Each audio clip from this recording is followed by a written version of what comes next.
Amazing কি পরিমাণে আল্লাহ তাআলা যে আমাদেরকে ক্যাপাসিটি দিয়েছে, আমাদেরকে যে কত প্রিভিলেজ আল্লাহ তাআলা আমাদেরকে দিয়েছে আমরা জানিই না।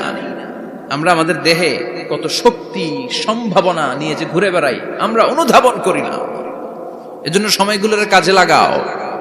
কিন্তু আফসোসের সাথে লক্ষ্য করা যাচ্ছে যুবকদের চরিত্রকে ধ্বংস করে দেওয়ার জন্য যে কয়েকটা হাতিয়ার আছে সবগুলো বাংলাদেশে আছে না নাই? ইয়াবা আছে না নাই? ফেন্সিডিল আছে না নাই? হিরোইন আছে না নাই? মারিজুয়ানা আছে না নাই?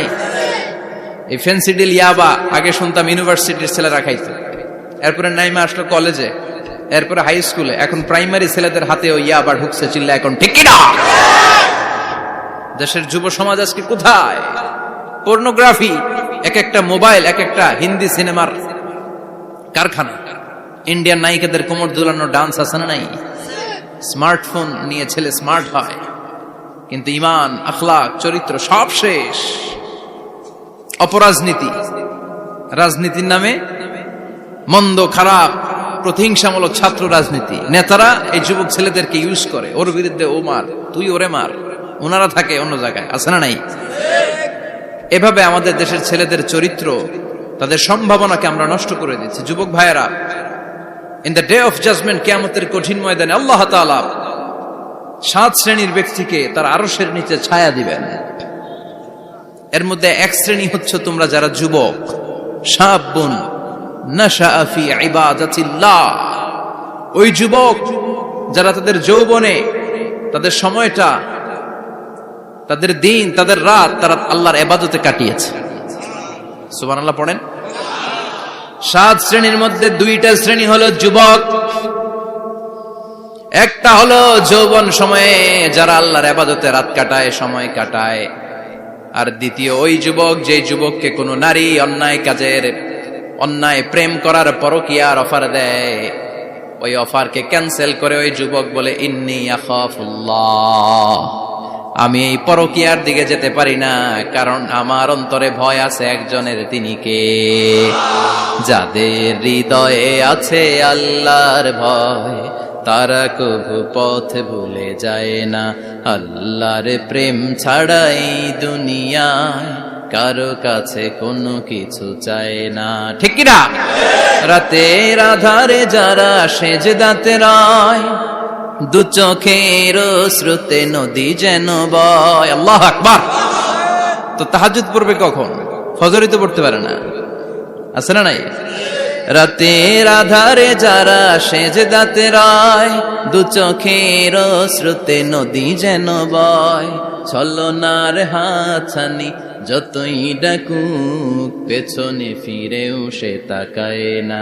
যাদের হৃদয়ে আছে আল্লাহর ভয় তারা কভু পথ ভুলে যায় না। আল্লাহর প্রেম ছাড়াই দুনিয়ায় কারো কাছে কোনো কিছু চায় না। চিল্লায় বলেন ঠিক কিনা? তার মানে প্রথম হচ্ছে এক যুবক, যেই যুবক তার যৌবন কালের সময়টা আল্লাহর ইবাদতে কাটায়। দ্বিতীয় হলো এমন যুবক পরকীয়ার অফার পেয়ে সে বলে আমি ভয় পাই একজনকে, তিনি কে? এজন্য যুবক, তোমার অন্তর আল্লাহর ভয় থাকতে হবে। তোমার সময়টা এমনি কাটানো যাবে না, ইবাদতে কাটাতে হবে, ঠিক কিনা? এজন্য আমরা নামাজের পরে বলি রাদিতু বিল্লাহি রাব্বা, আল্লাহকে রব হিসেবে পেয়ে আমরা খুশি। তারপরে বলি অবিল ইসলামি দীনা, ইসলামকেও দিন হিসেবে পেয়ে আমরা খুশি না বেজার? কথা কন, খুশি না? আপনি খুশি হইলে আপনার লাভ, খুশি না হইলে আপনার লস। ইসলামের বিজয়কে সমুন্নত করবে কে? ইসলামের পতাকা পথ পথ করে হোয়াইট হাউসের উপরেও একদিন ঝুলবে। চিল্লায় বলেন ঠিক কিনা? আল্লাহ বলেন খবরদার, ফু দিয়ে ইসলামের বাতি তোরা নিভাতে পারবি না।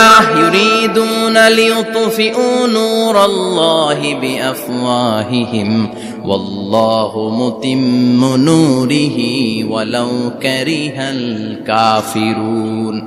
ইসলাম বিরোধীরা চায় মুখের ফুৎকারে ইসলামের বাতিকে নিভিয়ে দিতে।